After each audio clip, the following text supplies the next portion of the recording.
Notice of this meeting pursuant to the Open Public Meetings Act and NJSA 10:4-10 has been complied with and shall be entered into the minutes of this meeting. Roll call. Freeholder Armwood. Here. Freeholder Baragalante. Here. Freeholder Polos. Here. Freeholder Tamara. Here. Freeholder Valenti. Here. Freeholder Director Rios. Here. We have some recognitions. Quite a few this evening. First is a resolution in memoriam of freeholder Stephen J. Pizzolina. Next is a resolution in memoriam of Michelle Canfield. Next is a resolution recognizing National Adoption Day.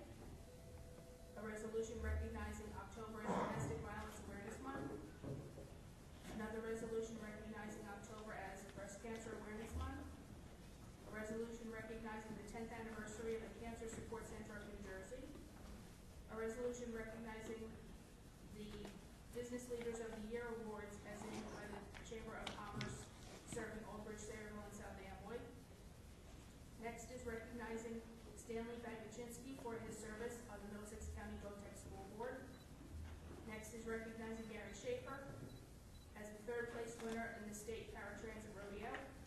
Next is recognizing November as Homeless Youth Awareness Month. And also recognizing November as Pancreatic Cancer Awareness Month. And finally, recognizing the Central Jersey Spinal Cord Association Annual Dinner. Is there a motion? Motion. Second. Motion by Deputy Director Valenti, seconded by Freeholder Tamara. Roll call. Freeholder Armwood. Yes. Freeholder Baragalante. Yes. Freeholder Polos. Yes. Freeholder Tamara. Yes. Freeholder Valenti. Yes. Freeholder Director Rios. Yes. Before we start the presentations, I'd like to make some comments here, please. Just bear with me. This month, Middlesex County lost 2 dedicated county employees. No, let me rephrase that. We lost 2 of our family members. Michelle Canfield, an integral part of the Office of Health Services for 26 years, served as coordinator of adult health services and worked tirelessly in the cancer education and early detection program. Michelle, who held a master's degree in nursing, demonstrated her dedication, both professionally and personally, to raising the awareness and encouraging others to seek screening and treatment for breast cancer. Our nursing division will certainly miss Michelle, and the people of Middlesex County have lost an outstanding educator and public servant. On behalf of the entire board, I express our sincere condolences to Michelle's daughter, Elizabeth. Though she is gone from our sight, she will live in our memory for a long, long time. Freeholder Stephen J. Pizzolina, truly a force of nature who dedicated 50 years of service to the residents of the Township of Woodbridge and of the County of Middlesex, also left us earlier this month. His contribution to this board and to our residents are immeasurable.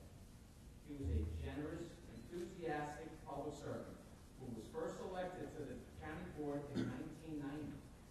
He served as Freeholder Deputy Director from 1994 to 2008 and as Director in 2009. Prior to that, he served as Woodbridge Township Council President for 2 years, Council Vice President for 4 years, and Council Member for 12 years. He was a former Chief of the Fords Fire Company, past President of the Woodbridge Township Youth Association, and member of the Executive Board of St. Joseph's High School in Metuchen for 8 years. Freeholder Dolina held positions in numerous other charitable, sports, and civic organizations. The American-Hungarian Foundation named him Hungarian of the Year in 1997. He lettered in 3 sports while attending Woodbridge High School, was named to the All-County football team, and played football at Villanova University. He was an incredible athlete and an avid sports fan. Pete was a force behind the expansion of our park system. In fact, 12 parks were constructed during his tenure. And all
gentlemen, as the director mentioned in his remarks, we had the unfortunate passing of a wonderful person, part of our family here, Michelle Canfield. And the director accurately described a lot of information about Michelle.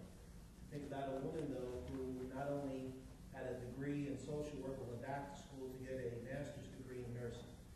She was so dedicated to adult services in the health department, dealing not only with cancer screening, but also putting a lot of time and attention into breast cancer awareness. Apropos of tonight's resolution that we'll be doing in a few minutes, recognizing Breast Cancer Awareness Month, Michelle certainly will be here tonight, I am sure, advocating for us to be more aware of that disease and how to stop it and how to prevent it and how to identify it, most importantly.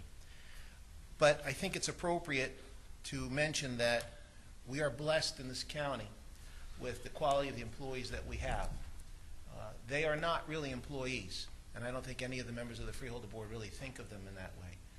They truly are public servants, people who take the definition of an employee well beyond the traditional definition, truly care about the people that they work with, whether it's in human services, health services, transportation, public safety, across the board.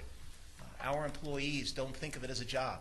They don't think of it as just something that occupies their time from 8:30 to 4:30. They truly engage themselves with the people that they have to deal with. They truly extend themselves to work on behalf of the public. They often, every day, and I'm sure the director and all the members of the board agree, they make us look good because of the job that they do.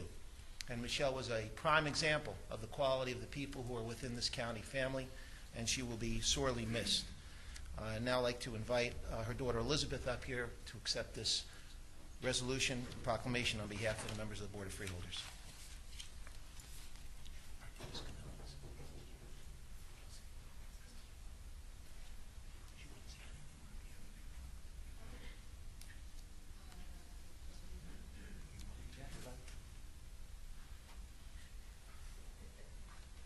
Okay, short and sweet. All I can really say is that I'm definitely very proud of my mom. She liked to help people, and I think that's really what counts the most. Thank you.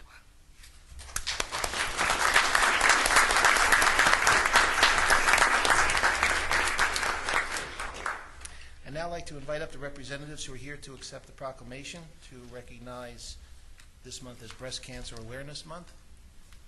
Do we have anyone here who will be accepting it?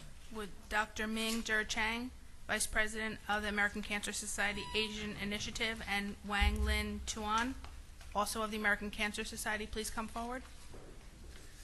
Good evening. Please come. Good evening. Good evening, and welcome. Tonight, ladies and gentlemen, we're recognizing Breast Cancer Awareness Month. The numbers continue to be staggering, even though there is certainly the technology out there to be able to identify this type of illness in not only women, but in men as well. In fact, there is a rise in the number of cases for men. This year, they anticipate that there probably will be more than 4,000 men who will be identified with breast cancer. Over 450 will die as a result of it. The numbers are even more staggering when it comes to women. In excess of 250,000 women will be found to have breast cancer in this coming year. That's the numbers that are estimated. What's most important for all of us is that we recognize that this is a cancer that can be identified and can be dealt with in almost every instance if found and detected early enough. As men, we not only think of ourselves as immune to that, but we are certainly affected by it. We need to not only make sure that we're properly screened, judging by the new numbers that are coming in with the increases in the male population, but we also have a great obligation to make sure that our loved ones, our wives, our girlfriends, our daughters, our family members take the proper precautions, get the mammograms, do the self-examinations, and ensure that they identify this sinister disease at a time when it is something that can be dealt with and that they can be cleansed from. So today is an opportunity for us to be able to ensure that we tell all of you, and particularly all of you who might be watching this on TV at some point, make sure that you get your annual checkup. Make sure that your loved ones get to the doctor, that you take the appropriate precautions to be able to identify this at an early stage. This year, as has been the case for the last few years, but although we've had a little bit of an expanded reach, we want to thank all of you and those in particular who have helped us to reach out to our Asian community in Middlesex County.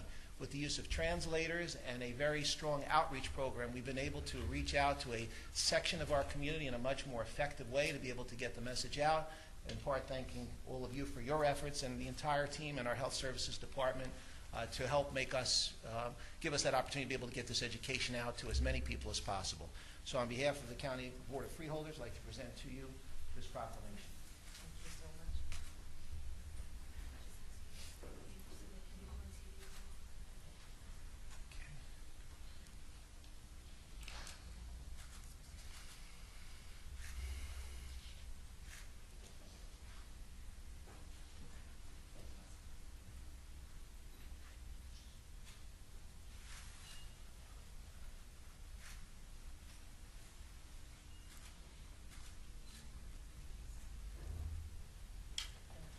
Would you like to say it? Would you like to say it?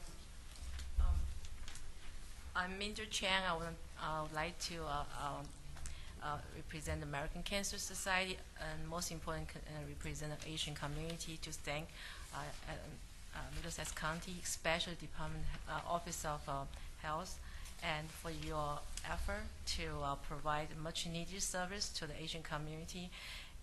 Because of you, I think many lives are saved and many births are created, and we hope we can continue to partner with you and to provide the service to the Asian community. And we have a media from Chinese community, and in the future, if you have any information you want to reach out to the Asian community, that's the best way. Thank you so much.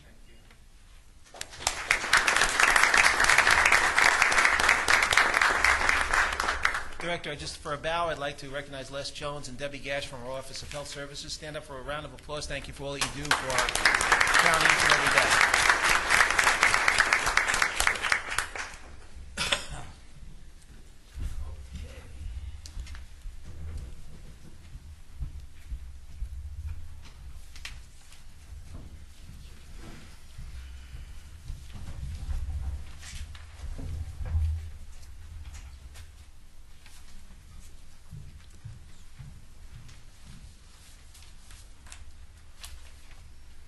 Good evening, ladies and gentlemen. If I could ask for the representatives of Women Aware to please come up. Hello.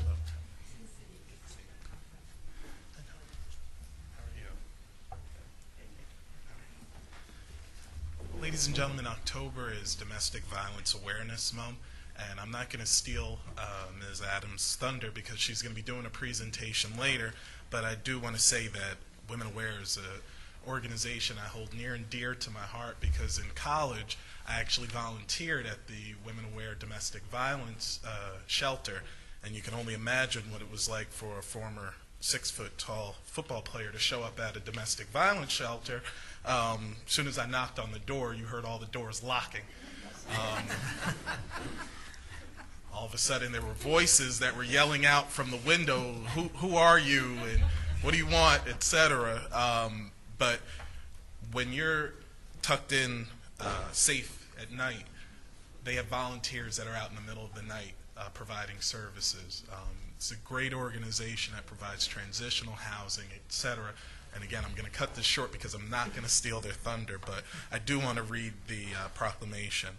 Whereas domestic violence is defined as a pattern of behavior in any relationship that is used to gain or maintain power and control over an intimate partner, and whereas young women are among the most vulnerable, suffering the highest rates of intimate partner violence, exposure to domestic violence puts our young men and women in danger of long-term physical, psychological, and emotional harm, whereas children who experience domestic violence are at a higher risk for failure in school, emotional disorders, and substance abuse, and are more likely to perpetrate the cycle of violence themselves later in life, and whereas Women Aware promotes awareness through their countywide event called Shine the Light, where purple lights are used as a visual display to symbolize the victims and survivors of domestic violence. Now, therefore, I, Ronald Rios, the Freeholder Director of the Board of Chosen Freeholders of Middlesex County, do hereby proclaim October 2013 as Domestic Violence Awareness Month in Middlesex County. So I just want to provide you with this. Thank you.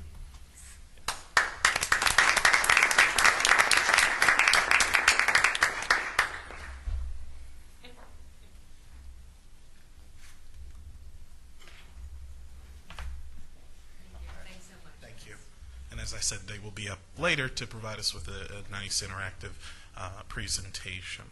Okay. If I could ask for Gary Schaefer to please come up.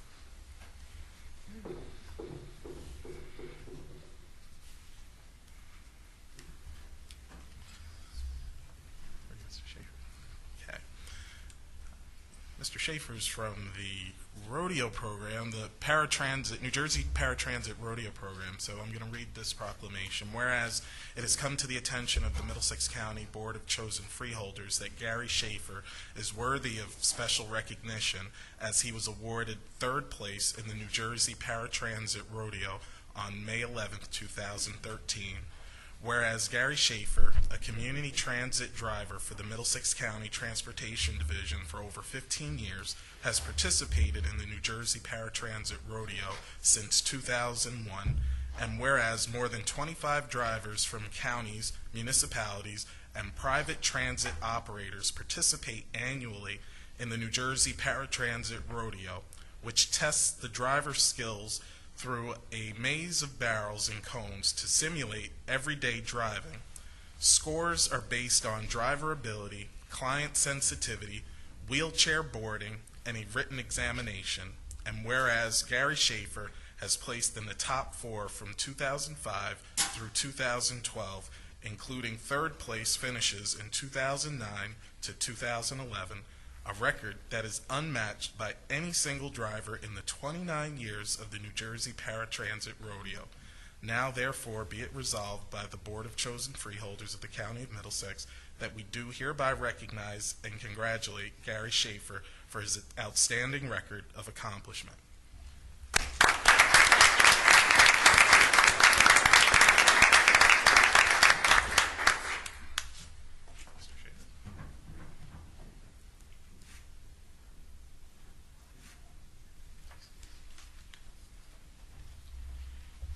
It's really not as easy as it sounds. And that duplicating the everyday driving, if I saw this much room between my bus and another vehicle, I wouldn't attempt it, but since it's a cone, it's okay to attempt it. Thank you. It's a pleasure to drive for the residents of Middlesex County, and I hope to be doing it for many more years. Thank you.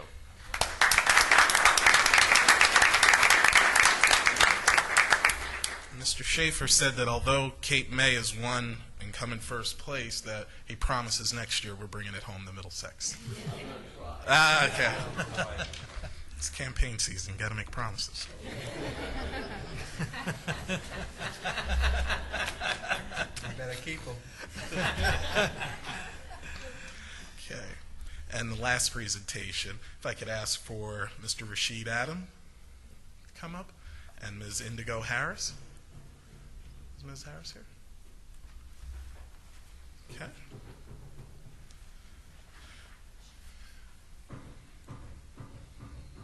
Okay. Well, good evening. Please come on. Okay.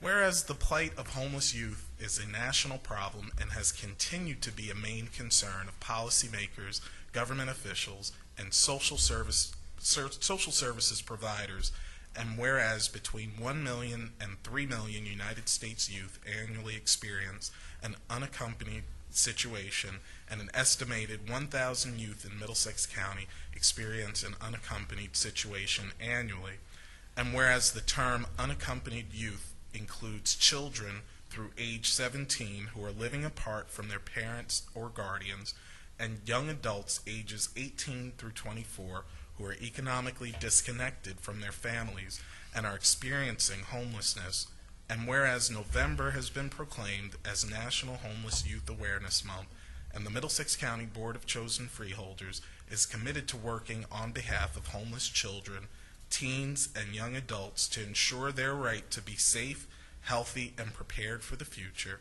Now, therefore, I, Ronald Rios, Freeholder Director of the Board of Chosen Freeholders of Middlesex County, do hereby proclaim November 2013 as Homeless Youth Awareness Month in Middlesex County, and call upon the citizens of Middlesex County to observe this month with programs and activities that raise awareness about those who are homeless in our streets and recognize all those who advocate for the needs of homeless youth.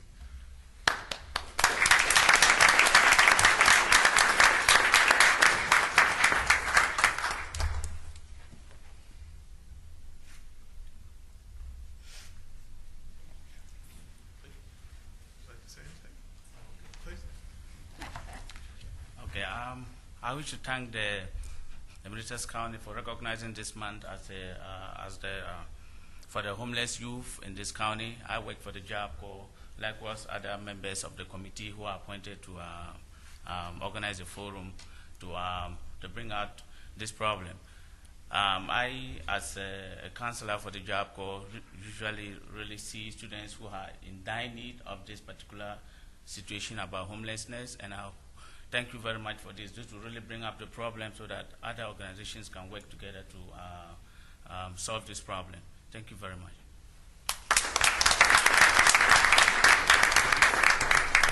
Thank you, ladies and gentlemen.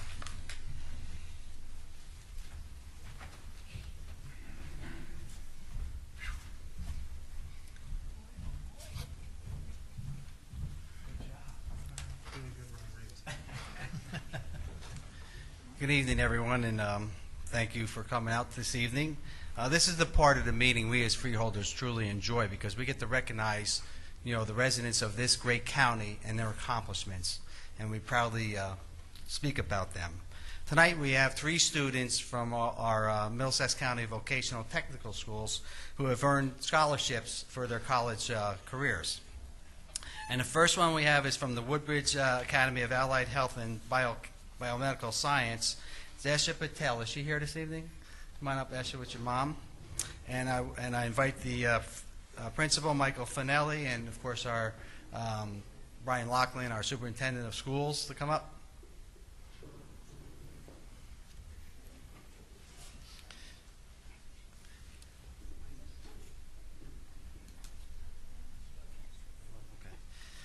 And Esha's studying biological sciences at Rutgers University, and we're presenting her this evening with a $500 check from Banker Saving. Congratulations.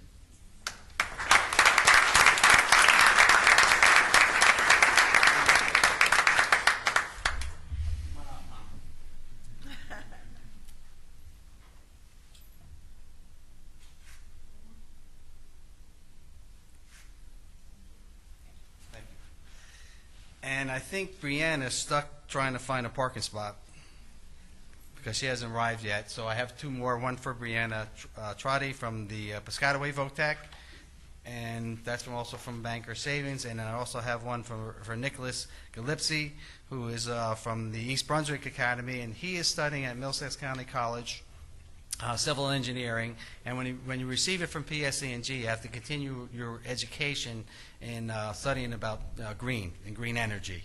And Brianna is studying at Montclair University, and this will hopefully help them buy a few books and keep their college career going. Thank you very much.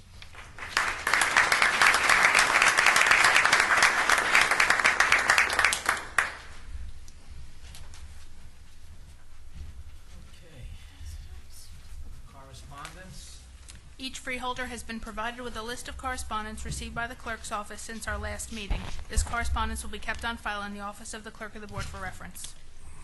Is there a motion to accept the correspondence? Motion. Second.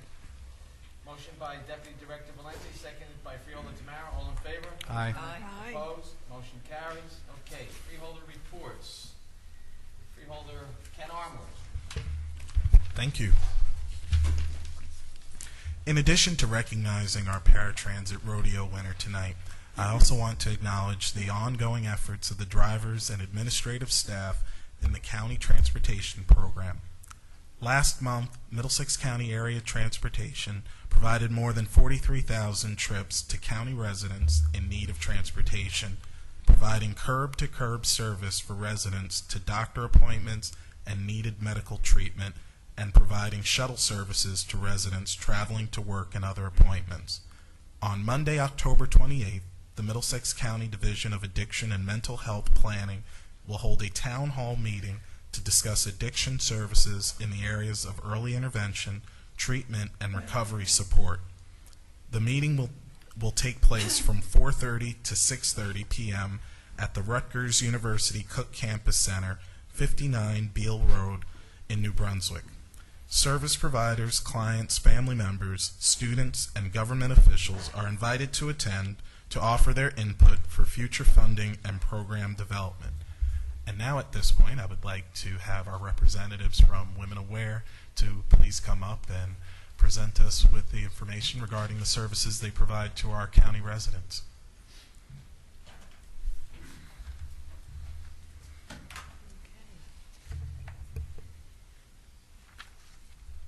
Okay, we're ready, right? Hi, good evening. And I want to thank everybody, Freeholder Director Rios and all of the Board of Chosen Freeholders for offering the invitation for us to come out tonight and speak a little bit about Women Aware. And this will be a short presentation, and it's a presentation really of thanks for all of the support that we've gotten from the County of Middlesex over the years. Women Aware has been in existence for over 33 years, and we've had a lot of support in our core services, which include our emergency shelter.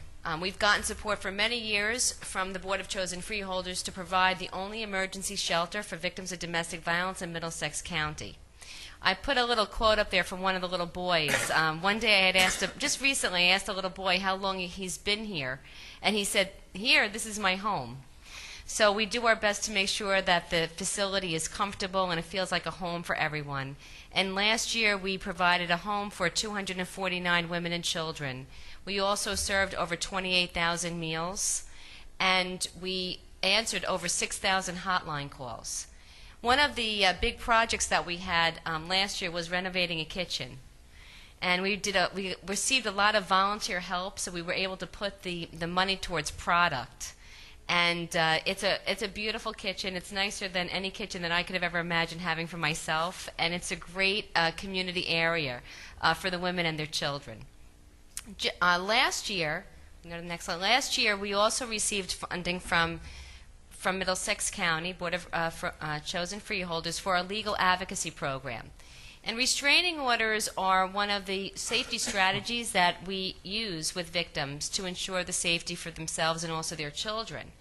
One of the really nice aspects of our program is that all of our staff speak both English and Spanish, and they were able to provide 450 Spanish translations.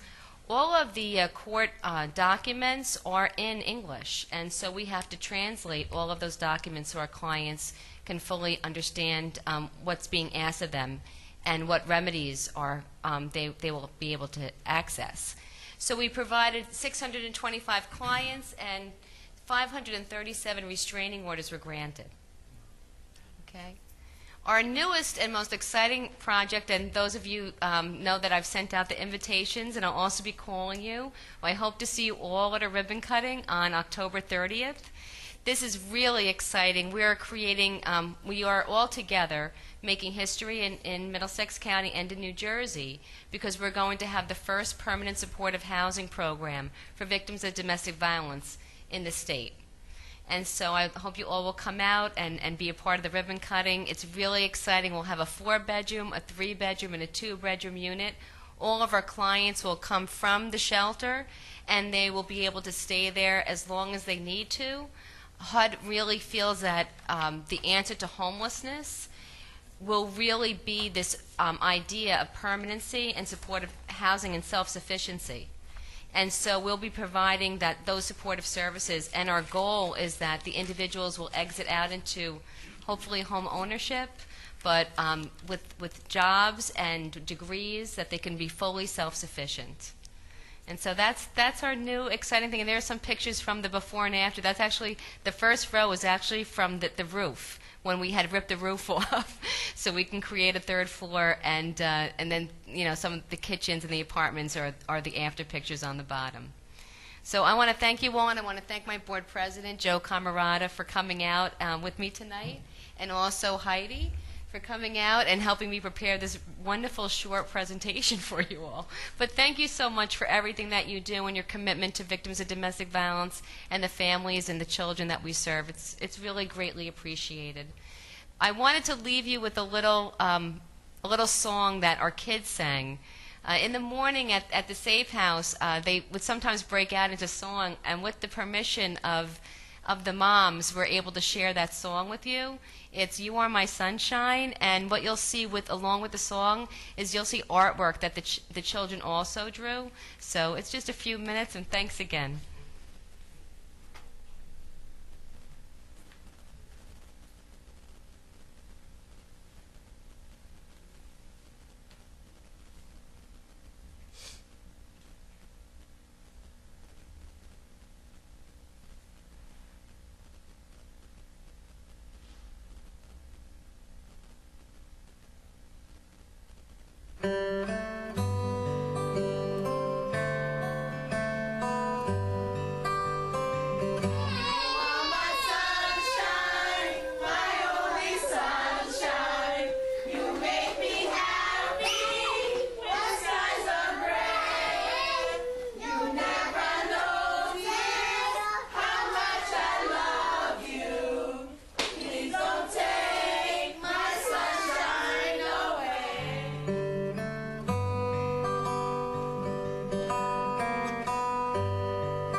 I have a new family now. It's the people I met at Women Aware.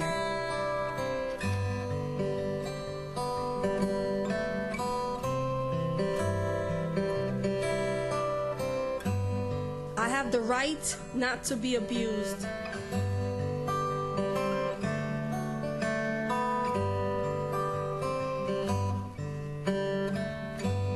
After the storm, the good times are coming.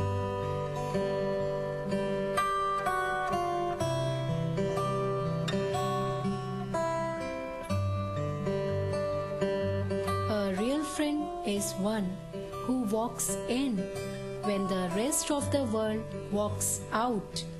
Thank you, friend, for my life.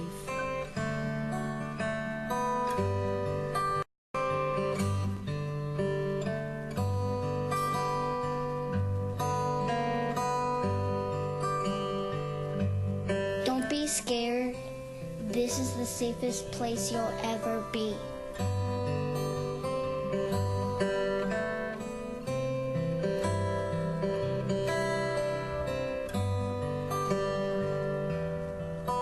Ahora mi hijo baila y sonríe. My child smiles and dances now. I haven't seen him do that in months.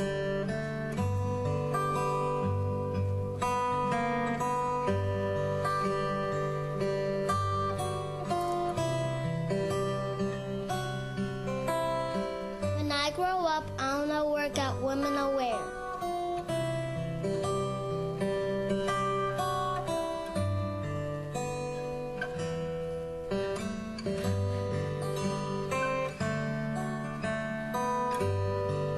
I remember the bad stuff.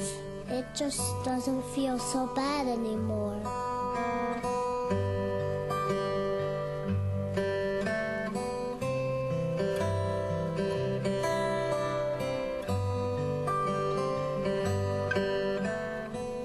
I'm starting to realize I can't change the past, but my future is up to me.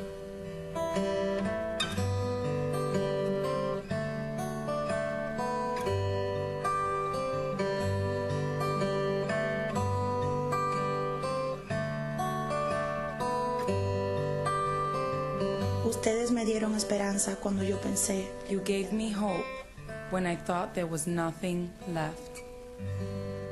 You are my sunshine, my only sunshine. You make me happy when skies are gray. You never know, dear, how much I love you. Please don't take my sunshine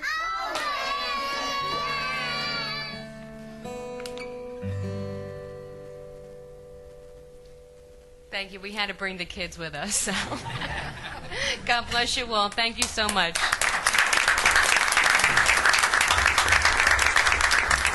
As I said to Phyllis, the last thing you want to hear is something from me.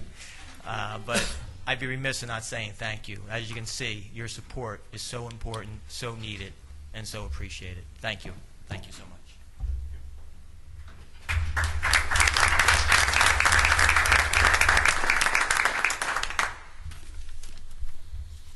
Okay, at this time, Freeholder Carol Barrett-Galante.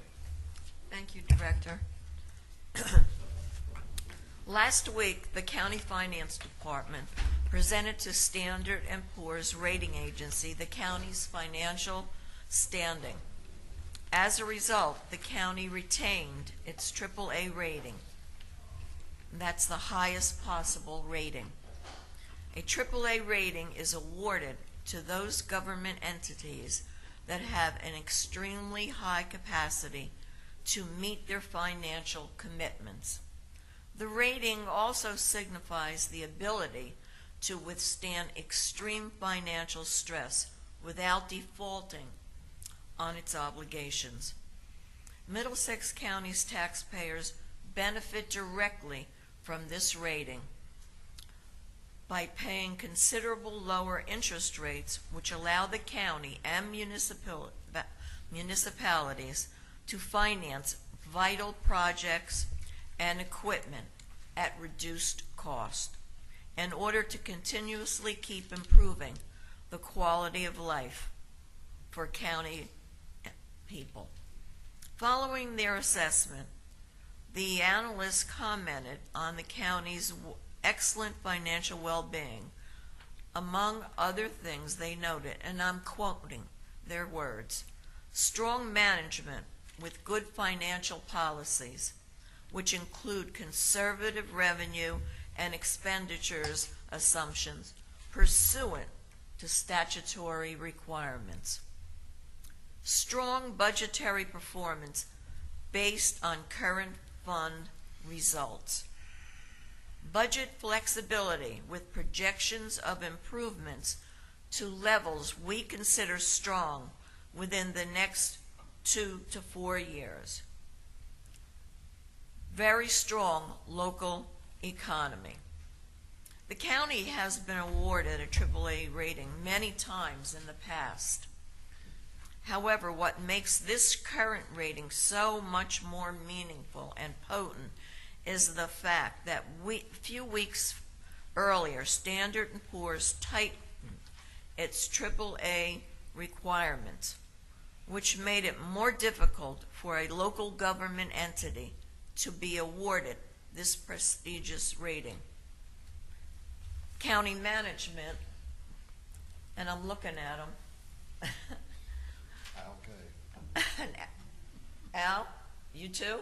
Absolutely. Al, okay. Behind the I don't know. I heard there were that you gave such a strong presentation, and if it wasn't for you guys, it's a team. It's absolutely a team, and county management and the fiscal team made a strong, successful case for the county's effective long-term financial strategy, which despite undergoing an unprecedented economic downturn over the last 4 years.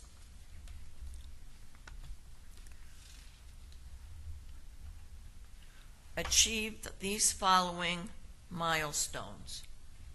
We were able to keep the rate of growth of our gross budget below 1% yearly increase, considerably lower than the Consumer's Price Index and the rate of inflation during that same time frame. Compensate for the loss of over $40 million in revenue and not shifting the burden of this revenue loss to the taxpayers of Middlesex County. Reduce the size of government and reduce the workforce through attrition. Consolidate county government from 26 to 5 departments. And use technological invocation to increase productivity and not using any surplus funds to close the budgetary gaps over the last 2 years. While at this, I lost my place. Excuse me. Increasing the surplus fund by more than twice the amount than it was just over a few years earlier. With these practices in place, Standard & Poor's was convinced that Middlesex County will continue on its responsible path in the foreseeable future, and that we are deserving of the AAA rating. And that is certainly good news for all of us. Thank you. Thank you, Freeholder Carol Barrett-Belante. Maybe some of those in Washington should listen to what's going on in Middlesex County, and they can get their act together over there like we have it here. That's for sure. Freeholder H. James Polos. Thank you very much, Director. A couple brief items and then a PowerPoint presentation by our sheriff this evening. I'd like to remind everyone that it is Fire Prevention Month. Our county fire marshal has been doing a wonderful job, particularly in the communities that we service as a county agency, in providing educational materials and information to the schools, public schools, private and parochial schools. This is the time of year where we remind everyone to change those annoying little batteries that we always want to forget in the smoke detectors. I remind everyone that even though your smoke detectors may be hardwired, in other words, electrified in your home, There's still a battery within that that needs to be replaced. They're not expensive. You can get 8 of them at Walmart for about $9, and it can save a life for sure. We've been fortunate this year that we have not had the number of fire deaths that we've experienced in prior years, particularly 2012 was a particularly painful year for Middlesex County. But we're hoping that through good education, a little bit more knowledge, better protection, and people's ability to be able to protect themselves with smoke detectors, we can continue to see a downward trend in the number of deaths in our county. Again, it is the responsibility of us as homeowners and those who live in apartments as well as single-family homes and condominiums and townhomes to make sure that you have an appropriate number of smoke detectors and that the batteries are working within them, and you should be changing them twice a year. And to think that that little 97-cent battery can be the difference between death and life in your family, for your family, or any member of your family, it would seem that that would be something that we would want to run home and do tonight as soon as we get back into the door. So we do need to remind you of that.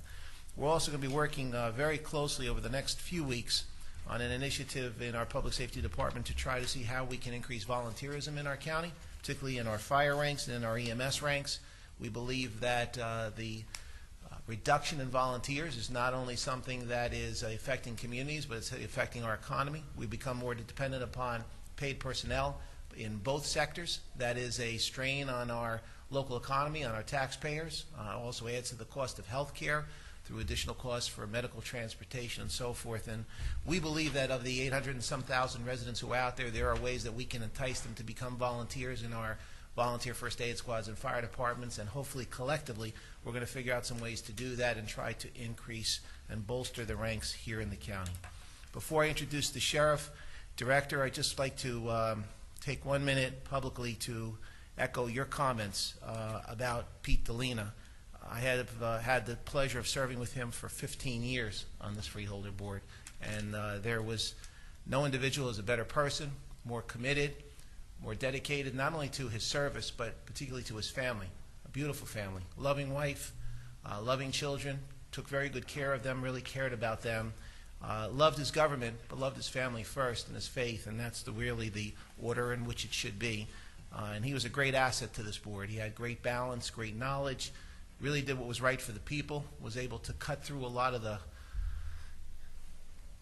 red tape.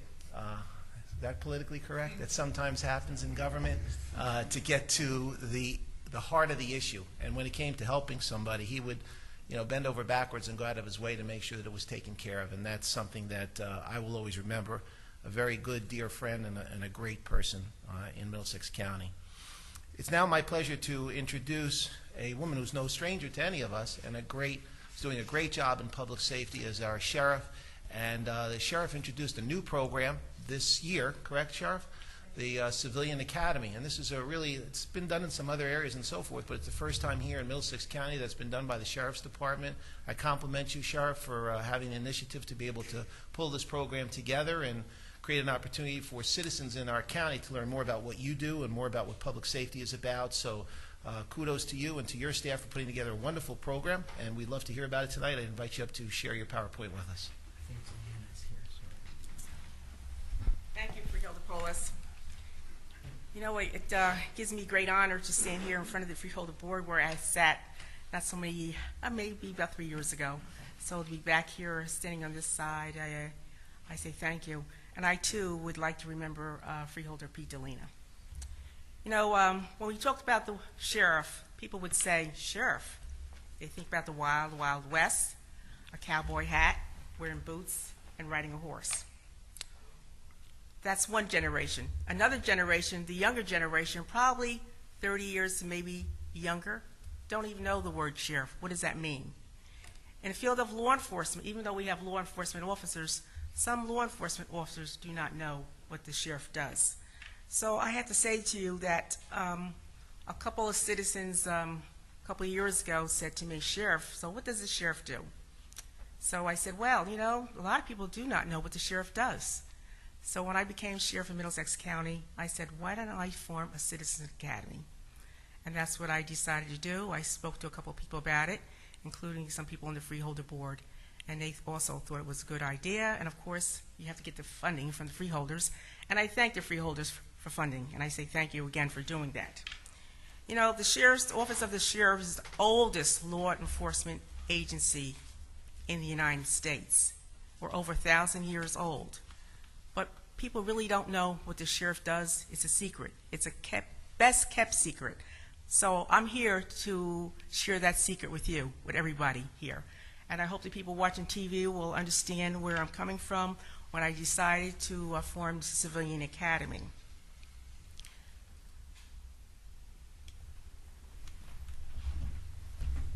Why a Civilian Academy? It provides a service to the public for the understanding what the sheriff does in Middlesex County. It educates Middlesex County residents on the various functions and duties of the sheriff's office. It encouraged cadets to take information back to their communities. And this was very important to me because I felt as though we're sharing it with the cadets that we have, but I like them to take it back to their communities. And when I talk about the communities in our first class, we represented 15 communities throughout Middlesex County that took part in this class. It gives my staff an opportunity to demonstrate their skills and expertise. And sometimes they just take it for granted. What they do is mundane. They go by day by day. But they don't really get the flavor of it unless they're teaching somebody what they do. And I think it was very important for them to realize the skills that they have and expertise. Candidate vetting process. Well, the first thing I did, I advertised that I was going to form a civilian academy. We went through the media, the newspapers, and we advertised. In order to be part of the academy, you had to be at least 18 years old or older. Well, let me say this to you. The youngest person we had in the first class was 19. The oldest was 82. So there was a variety of ages there. It was sharing experience. It was very good. You have to live or work in Middlesex County. We do a complete background check on you. It was a complete application packet they had to fill out. They were checked criminally and motor vehically to make sure they didn't have a criminal record. And if they had a driver's license, if they did, it was a good driver's license, and if they didn't, that was okay too. Statistics of inaugural class: 40 cadets, 40 in my first class participated in inaugural class, which started September 20th of 2012, and was held at the Middlesex County Training Center in Edison. Participants came from all walks of life. We had some that were college students. We had many that were retired. We had one person that was a nurse. We had another person that had computer skills. Participants enrolled on various reasons. Desire to learn about the sheriff's office. They really wanted to know, what did the sheriff do?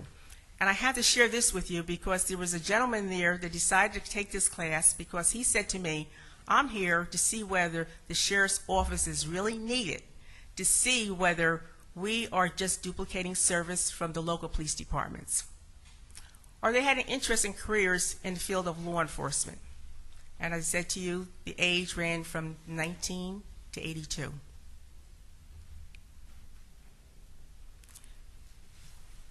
Our first week in Civilian Academy, I explained the functions of the sheriff's office. I highlighted different functions of the sheriff's office. I talked about the courts. I talked about transportation. I talked about our investigative unit. I talked about our communications section. I talked about our investigators, and I talked about our business office. I spoke about our community awareness. Police hiring. I explained the hiring practice for the sheriff's office. And I explained to them that sheriff's officers are civil service, so they must take a civil service test. I also explained to them that we have investigators that are not civil service. They're appointed by the sheriff, but the sheriff is only allowed to appoint 15% of our total sheriff's officers as investigators. I also explained to them that they have to have a good record. They must not have a criminal record. They must have a valid driver's license. They must have a medical. They have to have a psychological and be physically fit to go through the academy. Academy life. We explained academy life to you, and our director up there of our Civilian Academy, Frank Sautner, and our drill instructor, John Dwyer, explained academy life to them, and how discipline must be instilled to everyone in the academy because they have to learn how to follow rules and regulations. Civilian Academy Week number 2. This is our assignment judge, Travis Francis. Now we have 40 cadets that we put in a bus and we brought them to the Middlesex County Courthouse. Judge Francis spoke to them, and I want to go back to say that the hours for the academy were from 7 to 9 every Thursday night, from 7 o'clock to 9 o'clock at night. Judge Francis spoke to them, explained to them how the court system and the sheriff's office interact with each other. He explained to them that the sheriff's office was responsible for security of the courthouse. He explained to them how the juries were picked. He also explained to them how the judge and the attorneys interact with each other and how they interact with the sheriff's office. And if you see the people in blue and me in brown, we're going through the tunnel, and that's in the old jail building. And what we do there was we bring all the inmates through that tunnel that have to go to the courthouse that are incarcerated, and they are sent to a holding cell. There are some days that we have as many as 60 inmates in the holding cell, and they all come through the tunnel. You'll see there the captain there in the white shirt, and he's explaining the courthouse. We have 32 courtrooms, 32 judges in Middlesex County. We have 2 courthouses. Our main courthouse is criminal and civil. Our other courthouse is family, and their juvenile. The captain explains to everyone there about the metal detectors. Anyone that enters the courthouse must go through a metal detector. Also, you'll see a bank of monitors. That's our security room. We have monitors throughout both courthouses and outside the courthouses. They video everything that's happening inside the courthouse. So if anything ever happens, we can always go back to the video and look at the video and see what transpired. We also have a holding cell, which is downstairs in the basement of the courthouse. What I said, sometimes has as many as 60 inmates. We have 3 officers that work in a security booth in the holding cell, and they multitask all day long. They have to be able to look at the monitor. They have to make sure the paperwork's right. They have to make sure the cell doors are open. They have to make sure the outside doors leading from the streets into the tunnel are secured at all times. So most of the time down there, we have 6 officers working down there, and they're constantly multitasking all day long. Judge Francis also explained to the cadets about jurors. Some of them have come into the courthouse and they have sat as jurors, and he explains the jury system to them. He also explains to them that we all have medics. All our sheriff's officers are CPR trained, and if we ever have to respond to something, they're medically prepared to respond to any medical incidents in the courthouse. Academy Week 3, Civil Process. This is our business office, and there are clerical people, and that's Rose Gentile, and she's the person who's in charge of sheriff sales. She's highly educated in the field of sheriff sales. This year we had 356 sheriff sales so far this year. This is a big pickup since last year. Last year we only had 4 last year. Our business office, and there are days that we have summonses and complaints as many as 4,000 and maybe 1 year. So these women work constantly, and we have some men too that work constantly doing all our papers, serving our papers, and making sure they're prepared. And some of these forms must go to the courts because sometimes they may not disagree with the house being sold, and they have to prepare before a judge to make sure that everything's fully secured. K-9. We have 3 K-9s in Middlesex County Sheriff's Office. 2 of them are bombs, and 1 of them is a drug dog. And this is our newest dog. He's a drug dog. And what our officers is doing here is demonstrating to the cadets what the dog does. And actually what they've done, they did that one day. They hid some drugs in that building, and the dog found them. They hid some bombs in that building. When I say bombs, it's dynamite. And the dog did find them. And if you notice in his hand, he's got something white in his hand. So once a dog has found something, that's his play toy. So he comes right to his trainer, and he kind of pulls on it and yanks on it. It's made out of a towel. Academy Week number 4, transportation. Our officers transport all day long. They transport from the adult correction center or the juvenile correction center to the courthouse, so they may take them to municipal courtrooms, and they do that all day long. They also transport them for any medical. So anytime an inmate is sick in either, whether it's adult or juvenile, our officers transport them to the hospitals or to the doctor's office or for any medical reason. And there are some times that inmate be admitted to the hospital, and our officers stay with them 24 hours right around the clock. Now, let me explain something too, because we may have an inmate in the hospital, and there may be only one officer on that inmate. There may be an inmate in the hospital, and sometimes we may have two officers on that inmate. So each inmate is looked at independently and to see what their charges are, and that decision is made whether we have one officer on that inmate or two officers on that inmate. There are times that we do not consider the inmate a high security risk, and that goes before the judge, and the judge may decide to RR them or put them on a conditional hold, but that is up to the judge. Fatal vision. Can I go back again? Fatal vision. They put on goggles, and what they see is that if you're drunk driving, you put on these goggles and you have to walk the line. You can't walk the line. So if you have had too many drinks, you know what it feels like not to be able to walk that line. So the cadets experience that. Motor vehicle stops. Our officers are trained in making motor vehicle stops. You know, the majority of our training is in the courthouse, or most of our work is in the courthouse, but there are times that we have to be out in the road, and we have made motor vehicle stops. So the officers have to be trained in how to make motor vehicle stops. And these cadets going to this academy have done all this. Academy week number 5, range qualifications. We explain to them that the officers must qualify twice a year. And what they're doing here, they're actually handling weapons here.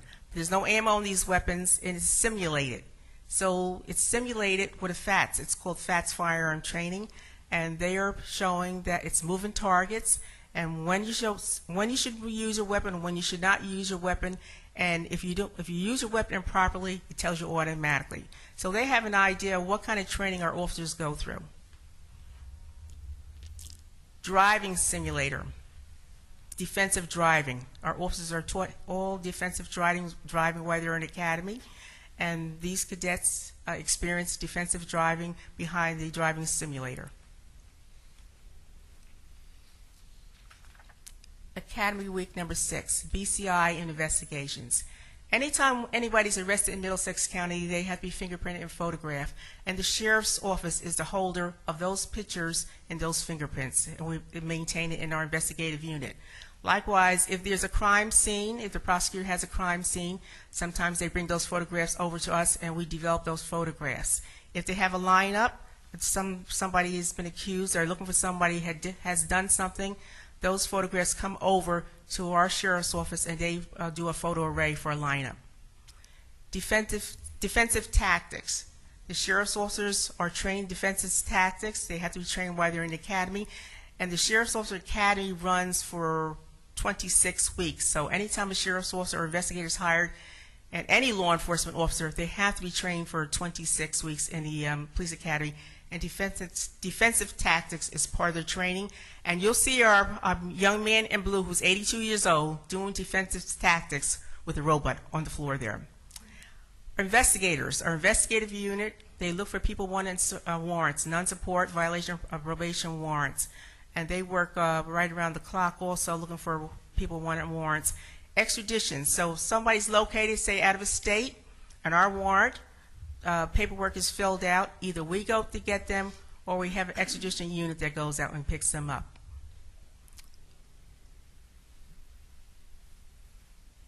Academy week number 8, SWAT demonstrations called SORT. In Middlesex County, there's a SORT team. It's the prosecutor's office, it's the sheriff's office, and it's municipal police officers. And our officers, we select certain officers to be part of the SORT or SWAT demonstrations. And what they do is anytime they have somebody that's maybe held up someplace, could be a store, could be the courthouse, could be a school, the SORT team is called out. So they're highly trained, and they must train at least twice a month on SORT or SWAT demonstrations. Community awareness, which is a big thing. It's very big. I think sometimes this is the highlight of the sheriff's office, and these sheriff's officers are trained, and they go out there in the community. They fingerprint kids in the school system. The fingerprints are sent home to the parents so they keep them safe. Cyberbullying. Our officers are trained in cyberbullying. They go to the school and teach cyberbullying. Senior citizens, they teach them how to safeguard their belongings to be secure in their home, and identity theft. Big thing right now is internet. Internet theft is a big thing, and officers go out and they talk about that also.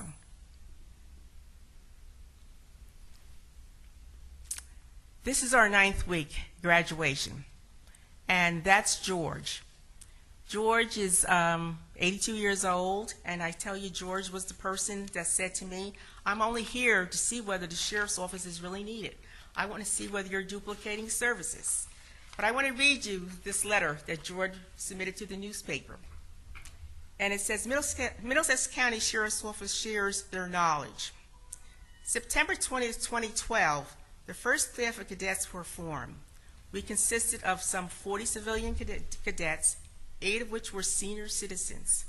We witnessed the functions of the sheriff's office toward the courthouses, jury service, transportation, investigations, defensive tactics, foreclosures, K-9 demonstrations, SWAT demonstrations, community awareness, fraud, and identity theft.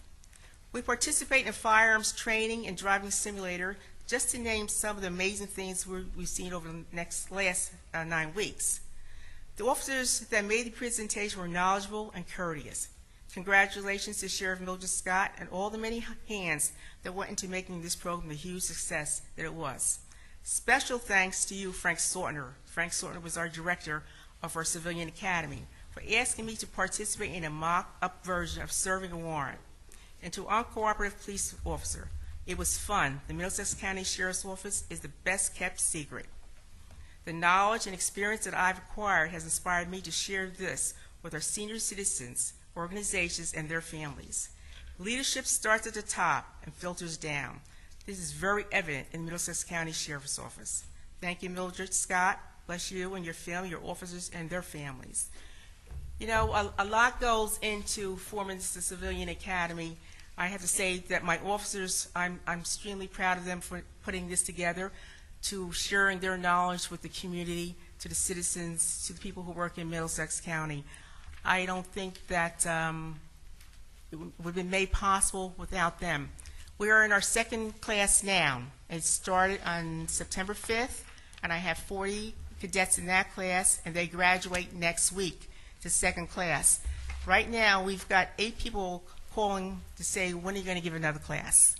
Well, I think we're going to expand this class to 10 weeks because it's so well needed, and we found that we did not have enough time to make sure they got their hands on training for everything they wanted to get their hands on. So I'm very happy and proud to be able to do this for the residents of Middlesex County. I thank the Freeholders for making this possible for the Sheriff's Office to do this, and I hope that people who are watching this will call up and say, yes, I'm interested in learning more about the Sheriff's Office. I say thank you again. Thank you very much.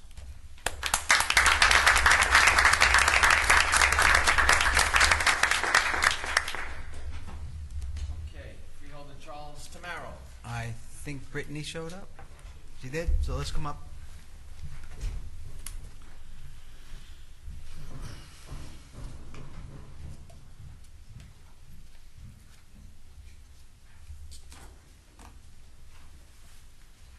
Is that your aunt? She can come up too.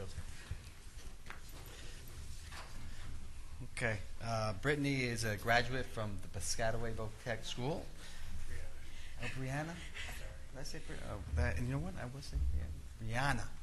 And she's attending Montclair University now? Yes. And what are you studying?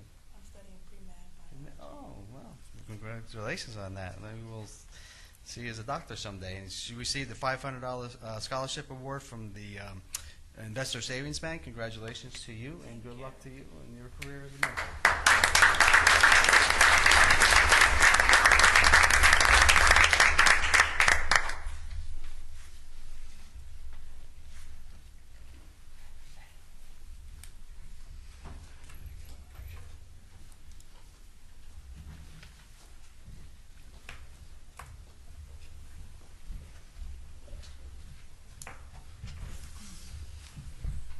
two short announcements for the East Jersey Old Town Village on 1050 River Road in Piscataway. There will be Halloween storytelling by the Lantern Light this Friday, October 18th from 7 p.m. There will be a children's craft session and Halloween craft making. They're for children from ages 5 to 9, and adults must be accompanied by children. 7 and 8 o'clock, the Halloween folk tales, 3 storyteller sessions, and that's also that evening, 7 to 8. On Sunday, October 20th, there'll be a traveling library theater performing in period costumes, reading from classic and ghost stories. They are free, and you can register at 732-745-4489. Thank you, Freeholder Director. Thank you, Freeholder Tamaro. Freeholder Deputy Director Blanquita Valente. Thank you, Freeholder Director. I just want to say a few words about my good friend, my colleague, my running mate, who passed away, and we will always miss him, Pete Delina. Pete had a great sense of humor, and if you were fortunate enough to run with him for office, you had the grandest time in the world. And he was very conscious of our parks, of our children, and what went on in the county, and he was really a dedicated servant. So, like all of us, we will miss him terribly. I just wanted to make a comment about McFoods, which is our food pantry network. And through September, we received 33.7 tons of food, and they were distributed to an average of 39 agencies each week throughout September. To date, a total of 377 tons of food has come through McFoods in 2013. Some of these tons of food came from businesses, clubs, and organizations, as well as our permanent collection sites.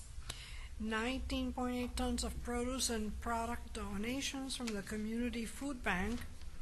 5.6 tons of fresh bread came from a local bakery. 1.6 tons or 700 cases of lemon bar cookies from Gallen and Ween, a connection through Hands of Hope Food Pantry.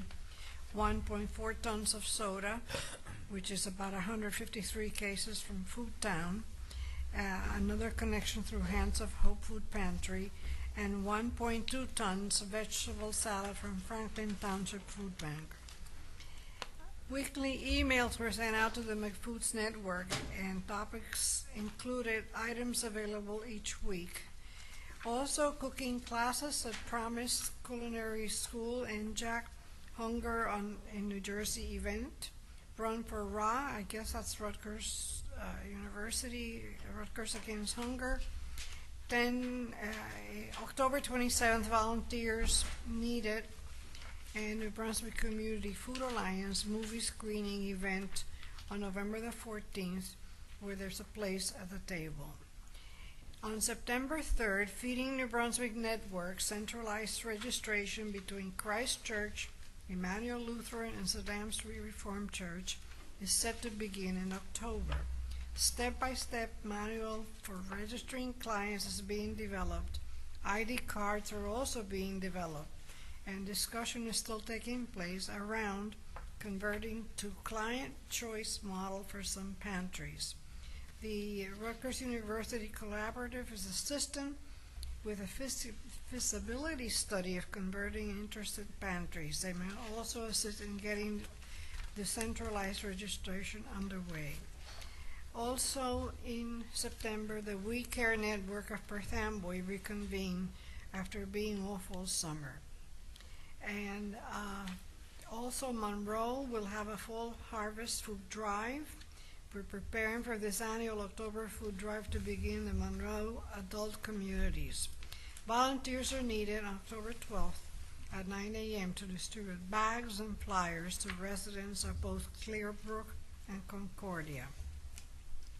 Rutgers University Alumni Association and Rutgers Against Hunger has designated McFoods as the recipient of the proceeds of the 5th annual run for Rutgers Against Hunger event, which is scheduled for October 27th. And in 2011, Run for Rutgers Against Hunger raised $10,000 for McFoods. And I have to really give a lot of credit to the coordinator of McFoods, which is Jennifer Apostle. And that's my report. Thank you, Freeholder Deputy Director Valente. I have a few comments that I'd like to make. I just wanted everyone to notice that all of us up here are wearing pink and purple pins, the pink pins in recognition for Breast Cancer Awareness Month, which is October, and we're wearing the purple pins in recognition of November being Pancreatic Cancer Awareness Month. On October 4th, I attended a scholarship fund dinner, which is a World Trade Center scholarship fund that I set up when I was council person in Carteret, and it was a complete success. On October 5th, I attended a Veterans Outreach Forum that was held in Woodbridge. It was coordinated with different organizations, and of course our Middlesex County Veterans Affairs Office was there, and well attended by many veterans, just to give them some information on different veterans programs that are out there for them. I also attended on October 5th a film documentary screening that was held at Perth Amboy High School, and it was organized by PROD, Puerto Rican Association for Human Development, and the film screening of the Borinqueñers. The Borinqueñers were Puerto Rican men that were drafted during World War II and the Korean War, and they were segregated, and they were discriminated against, and there will be a film documentary with Steve Adubato, who was there as well, interviewing different people and getting their opinions and their thoughts on this film documentary. I thought it was very, very interesting to highlight that and bring that to everyone's attention. And it's a good historic documentary that will be aired on PBS. On October 11th, I attended another PROD event that was the Roberto Clemente Gala, and it was a tremendous success. There was over 350 people there, where they honor local people that do great things for their organization, and they're a great social service organization that do great things. And yesterday I attended the Blue Mass that is held every year by the Diocese of Metuchen, the Roman Catholic Church Diocese, and it was attended by various police organizations from Warren, Sussex, Somerset, Hunterdon, and of course Middlesex County. There were over 260 police officers, and that was to pray and recognize and memorialize all those officers that were killed in the line of duty. And it was a beautiful, beautiful mass that was held by the church. And also yesterday we had our employee recognition awards, where we gave out awards to different employees that reached different milestones of every 5 years. And it's something that I think is very important, that we recognize our employees, because they are part of a team that do great things continually, and they take it seriously. And I thank them for that. Okay, moving on to other business. Mr. Kelso, any resolutions to be added? There are none. Any to be amended? There are none. Any to be held? There are none. Any to be voided? Yes, Freeholder Director, we have one resolution to be voided at the request of the Office of Purchasing. That's Resolution 13-1947, which was to authorize the disposal of fertilizer and pesticide from the Edison Park Warehouse from Ken's Marine Service, Inc., in a total amount of $125,000 as required by the Office of Parks and Recreation, in accordance with New Jersey State Contract 76497, which expires on 5/25/14. I understand that we will be going out again to solicit proposals because the funding deadline has been extended. There's no motion necessary. No, we noted on the vote. Okay. At this time, I'd like to open up the meeting to the public on any discussion on any of the above listed resolutions. Any listed resolutions anyone would like to speak on? Move to close the public portion. Second. Motion by Freeholder Tamaro, second by Deputy Director Valente to close. All in favor? Aye. Aye. Opposed? Motion carries. Okay. Is there a motion to adopt? And Mr. Kelso, if you can give us the... Before that, is there any freeholder that wishes to remove any item from the agenda? I don't believe we have any. None? Then, Freeholder Director, a motion would then be in order to adopt the consent agenda consisting of resolution numbers 13-1928 through 13-2019, including Resolution 13-1807, which was previously held, and including Resolution 13-1947 to be voided. Is there a motion? Motion. Second. Motion by Deputy Director Valente, second by Freeholder Tamaro. Roll call. Freeholder Armwood? Yes. Freeholder Barrett-Belante? Yes. Freeholder Polos? Yes. Freeholder Tamaro? Yes. Freeholder Valente? Yes. Freeholder Director Rios? Yes. Okay, at this time, I'd like to open up the meeting to the public on any discussion on any topics that anyone would like to say. Is there anyone from the public? I move to close the public portion. Second. Motion by Freeholder Tamaro, seconded by Deputy Director Valente. All in favor? Aye. Aye. Opposed? Motion carries. Is there a motion to adjourn? So moved. Second. Motion by Deputy Director Valente, seconded by Freeholder Tamaro.